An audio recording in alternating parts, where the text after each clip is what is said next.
Hey everyone, so today I wanted to share some makeup products I'm glad I didn't buy in 2022. Typically I film this video at the end of every year, but I usually just focus on eyeshadow palettes. But in 2022 I wasn't as drawn to eyeshadow palettes as I've been in the past, and there were kind of a lot of other makeup products that caught my eye. I do have some palettes to talk about as well, but basically a lot of these are products that I kind of thought about buying for one reason or another. Maybe they got really good reviews, maybe the colors were really appealing to me, but I decided to just kind of wait and see how I felt after a few weeks. And now that we are at the end of the year, I can safely say I'm glad that I did not buy them. I personally feel like taking a look back on products that I'm glad I didn't buy just kind of helps me reaffirm the decision to not necessarily buy everything as soon as it launches.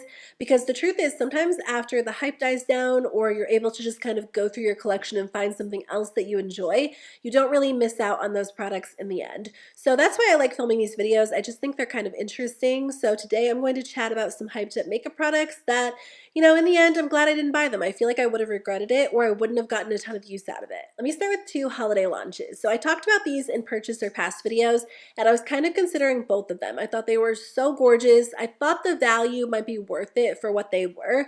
But honestly, this first one, after I talked about it in that purchase or pass video, I didn't even think about it again. And to me, that is like the number one sign I didn't need this product. So this is the Charlotte Tilbury Pillow Talk Beautifying Face Palette. It's $75, which is expensive, but you do get 4 products. And I think when it comes to holiday palettes, that's sometimes how I justify the price point to myself. I'm like, but one Charlotte Tilbury blush is kind of expensive, so you get 4 for $75. But the truth is, I really have to be very selective when it comes to face palettes or blush palettes because inevitably there's a shade or sometimes multiple shades I don't end up reaching for. So I need to look at a palette and decide, like, will I use every single shade in here? And the truth is, the majority of the time I won't. With this palette specifically, I think the highlighter shades are so gorgeous, but I just don't know that I would use like that brighter pink blush.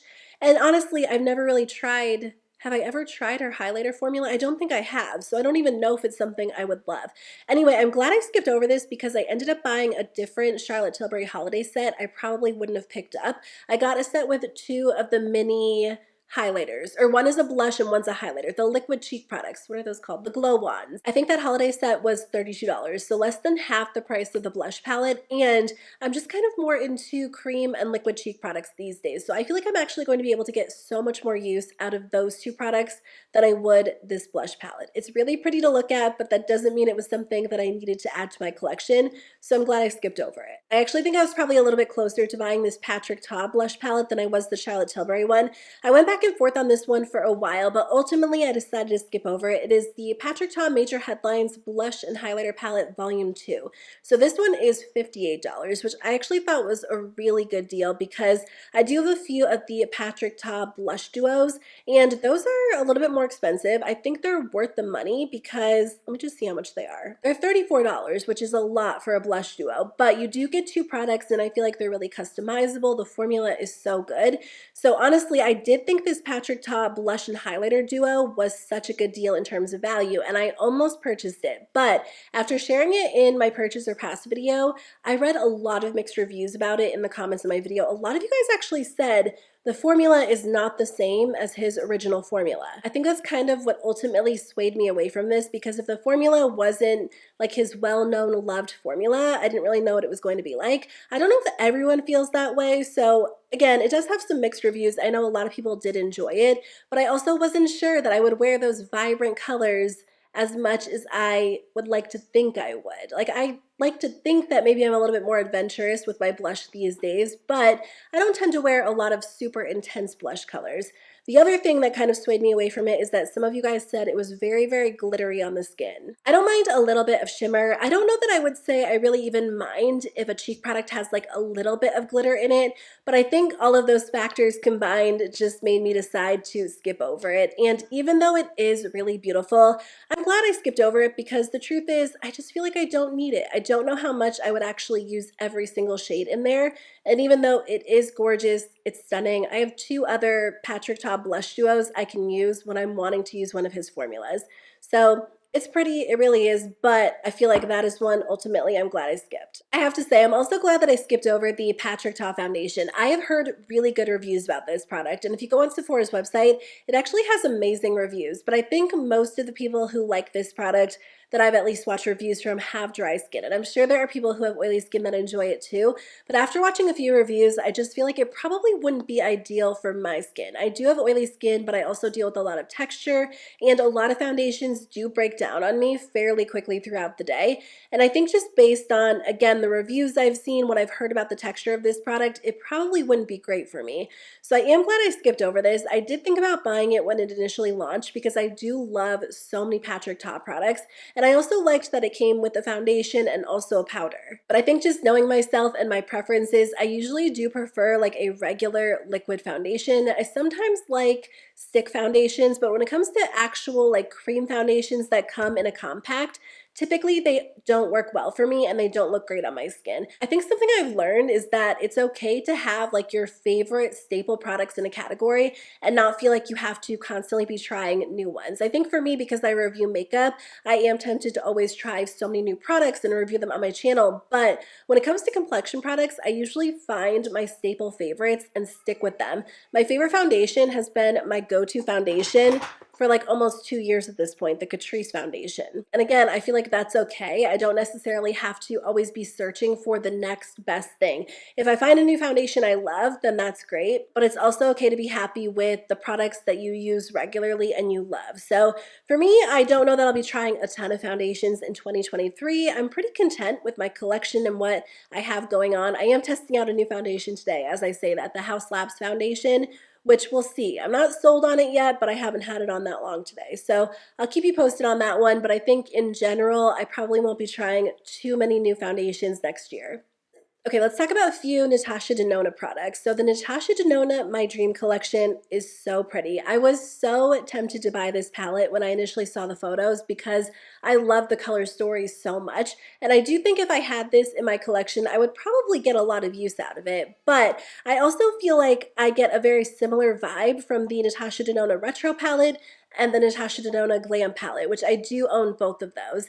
And I don't know, like if you break it down shadow by shadow, how similar they are, because I actually didn't really watch a lot of reviews on this collection once I made my mind up not to buy it. I just didn't want to be tempted to grab it. But I am curious, if you have this palette and you have the retro palette and the glam palette, how similar are they? Because just looking at the photos online, I feel like there are quite a few similarities. So, you know, as much as I love my Natasha Denona palettes, I just haven't been a big palette person this year, especially during the second half of 2022.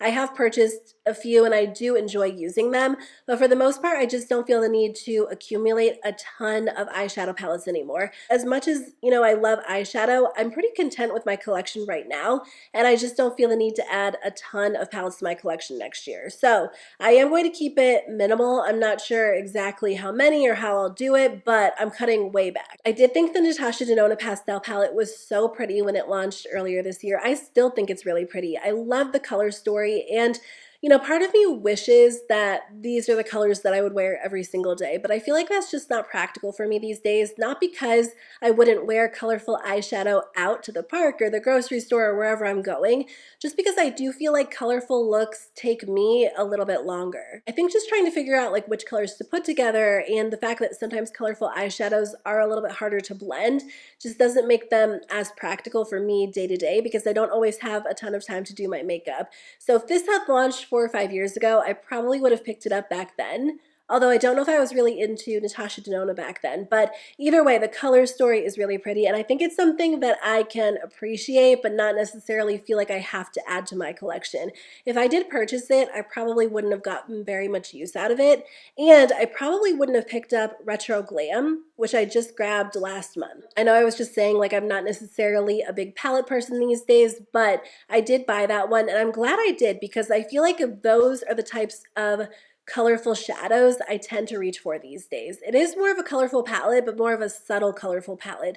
The greens and the pinks are really pretty. They're not like your typical neutrals, but I feel like for me, those are the shadows that I'll wear when I do want something a little bit more creative these days. Okay, let's take a step back from eyeshadow palettes and talk about a few other products. I have to say there were definitely other products that tempted me this year. Lip products were one of them.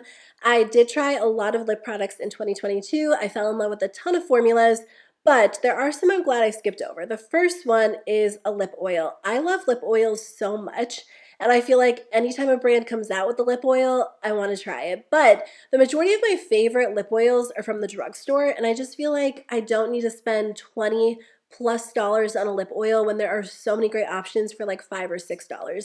Fenty launched one and I almost bought it. I really did because everything about this looks and sounds so nice. I love the bigger applicator, the packaging is fun, the scent sounds really appealing, but if I'm being honest with myself, I don't need a $24 lip oil. I mean, do I need a $24 lipstick or lip gloss? Probably not, to be honest with you, but I just feel like a lot of lip oils end up feeling and looking very similar on the lips, whether you spend $6 or $24. So this got so much hype that I almost like bought into the hype and grabbed it, and I'm sure it's good, honestly, but I'm glad I skipped over it because I just don't need it. I am curious, if you have this product, what formula would you compare it to? Like some lip oils are a little bit thicker, some are a little bit thinner. So if there's another lip oil formula out there that's kind of similar, I would love to know, just out of curiosity. Here's another one. Please tell me why I almost spent $25 on this product from Kosas. It's a lip treatment. I don't know what the issue was this year, but like every lip product that launched that claimed to give you like really hydrated, glossy, smooth lips is something that I immediately wanted to add to my cart. In fact, I think I did add this to my cart, and then I talked myself out of it because I was like, you just don't need this. I'm not saying it wouldn't be worth the price tag, honestly, because I haven't taken a close enough look at the ingredients or the claims. Maybe it really is amazing. Maybe it is a miracle worker, but there are so many good lip treatments, so many good lip balms at the drugstore, and I feel like if I'm going to splurge on something, I want it to be special enough that it adds like value to my collection in a way that another product can't. And I do feel like I have other lip balms, other lip treatments that are really great. I will say there is a high-end lip balm that I love, the Too Faced Pillow Balm. It's so good. It's probably right around the same price, honestly. It's so luxurious. It makes my lips feel really soft and plush. So again, I'm not saying this Kosas one wouldn't be worth the money, but I just need to stick with the ones I have. I spent the money on them. They're great. They work well. So I'm glad I took that one out of my cart. I'm actually kind of surprised at myself that I almost just like impulse purchased it because it seems like kind of a random product. Actually, we are not done talking about eyeshadow palettes. There are two more that I wanted to talk about. I don't think I ever ended up watching a review on this one. The Urban Decay Naked Robin Eisenberg palette. I actually looked this up on Ulta's website and it has really good reviews. It has 4.7 stars with over 1,200 reviews. And that honestly shocked me because that seems pretty high for a Naked palette. I feel like after Naked 1, 2, and 3, the majority of Naked palettes got really mixed reviews because they weren't like your typical neutral or Naked palette color story, and they do get progressively more colorful every time they launch one, especially this one. Like the second half of the palette is gorgeous, but it really isn't like a typical Naked palette. I decided not to buy this one because it is probably something I would have tested out and reviewed on my channel, but then probably not something I would have used very much afterwards. And again, it's hard to strike a balance. Like as someone who reviews makeup for their job, I obviously want to purchase products and test them out and share my thoughts on them. But I also don't want to run out and use that as an excuse to purchase everything and try every single launch, especially if it's something I know I won't use afterwards, because to me that kind of feels wasteful. So as I'm buying makeup for review purposes, I'm always trying to buy products that I think I personally would love too. And if it doesn't work for me, obviously it doesn't work for me, but I try not to buy things that I know I wouldn't really use after just featuring it on my channel. So it's kind of a hard balance to strike, but it is something that I do try to strike as much as possible. I actually forgot about this one until I was looking through makeup launches to prepare for today's video. The Melt Cosmetics Gemini 2 palette is actually really pretty. And I'm sure there were people that were so excited about this one, especially if you were a fan of like the original Gemini launch or just Melt Cosmetics in general. I remember this coming out right around the same time as the Patrick Ta Major Dimension 2, which I think kind of overshadowed this one. I did buy the Patrick Ta palette. It is one of my top palettes of the year. It is so gorgeous. It has like a somewhat similar vibe with the rosy tones, but the Melt Cosmetics palette does have a lot of green shades as well. There was a time when I was so into Melt Cosmetics and their palettes, and I just couldn't wait to see what they launched. They tend to have super intensely pigmented shadows, both mattes and shimmers, and I think the palettes that I have are very, very colorful, so they're great when I do want like an intense, colorful look. But again, just not like my makeup style right now. So I feel like that's the reason why I haven't been drawn to the brand. Also, their palettes do tend to get such mixed reviews. Or like they'll launch a palette that has a really good formula and then the next palette really won't be great. So because of that, I feel like I wasn't as interested in the brand because I wasn't sure what I was going to get. Like I don't want to spend $60 on a palette for it to not perform well. So I'm on Sephora's website. It has 24 reviews, which is kind of surprising because I feel like that's just not a lot of reviews. But now that I'm thinking about it, I haven't heard anything about this at all. Like I don't think I saw any reviews on YouTube. I haven't seen anyone talk about it on Instagram or TikTok. So I don't know. If you guys have tried it, I would love to hear your thoughts on it. I'm just kind of curious about the formula to hear if it was good or not. But Melt Cosmetics just doesn't seem to be the same brand they were at one time. I don't think they get a lot of hype these days. I don't even know if they launched any other palettes in 2022. They did do that recent Zodiac collection, which when I initially saw it, I totally thought it was ColourPop or BH Cosmetics, which isn't a bad thing. Both brands make really good palettes, but I don't know. We'll see what they have in store for 2023. I feel like I've just kind of lost interest in the brand as a whole. So I'm glad I didn't pick this up because I'm sure the palette would just be sitting in my collection going unused. The last thing I want to share in today's video is from Rare Beauty. Rare Beauty gets so much hype. I think they could launch anything and it would have a ton of hype, especially on TikTok. I feel like the brand is just everywhere on TikTok. And I did try more products in 2022 from Rare Beauty, and I did like a lot of them. I think some products are worth the hype, like the mascara or the liquid blushes, but some products for me were good, but not necessarily like the most amazing thing ever, like the cream bronzer and the powder. When they launched their lipsticks and lip liners, I feel like the amount of hype they got was just kind of confusing, to be honest, because it's like a basic lipstick formula, a basic lip liner formula. A lot of people on TikTok got them in PR, and I'm not saying just because you get something in PR, you're automatically going to give it a good review. Obviously not. But I do feel like Selena Gomez is pretty well loved across the board, especially when it comes to a celebrity who has a makeup line. And I do think she's a little bit more involved with the brand. I saw that she had like a big launch party for this launch specifically. She invited a ton of influencers, people from TikTok. So I do feel like, you know, if you have the possibility of getting invited to her launch party, meeting her, filming a TikTok video with her, you're probably going to be a little bit more biased toward the launch and give it a good review. Maybe the products were really, really great, but I do feel like even if the products were good, they got so much hype for like a basic lipstick and a basic lip liner. So I didn't buy them at the time. I can't say that I'll never, ever, ever try them because again, I do like the brand Rare Beauty, but I'm glad that I didn't just like run online and purchase them just because they were getting a ton of hype because I feel like I have a drawer full of lipsticks and lip liners and they all work really, really well. So I'd rather buy something from the brand that's a little bit more unique to my collection, like the liquid blush or like the glossy lip balms. Those are really nice too. And again, these probably are really great, but I'm glad I didn't buy into the hype. I think, you know, with social media as a whole, and I'm sure I'm guilty of this too, a lot of people, a lot of YouTubers and TikTok people and Instagram people hype up makeup products and makeup releases. And the truth is, like, sometimes the products are really great, but maybe they don't necessarily deserve the hype they're getting. And as someone who watches YouTube and beauty content, like I love beauty TikTok, I love beauty Instagram videos, sometimes I can get influenced by the hype and pulled in and want to try something because everyone's talking about it and you don't want to miss out on it. But I think that's why it's important sometimes to just take a step back and say, like, do I really need this product? Is there something in my collection that comes kind of close? Is it just getting a lot of hype for this reason? And, you know, it's always nice to just be able to look at things with a critical eye because you don't need everything. And in 2023, I'm definitely going to make more of an effort not to hype products up just for the sake of doing so. I feel like I don't usually do that.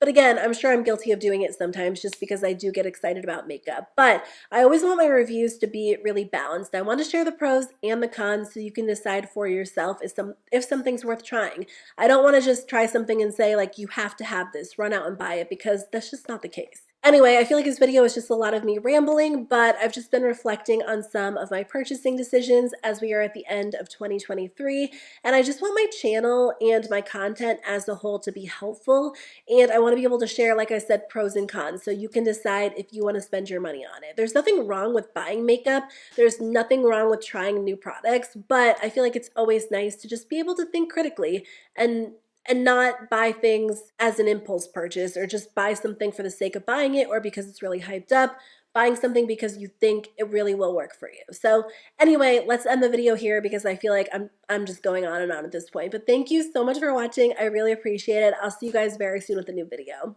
Bye.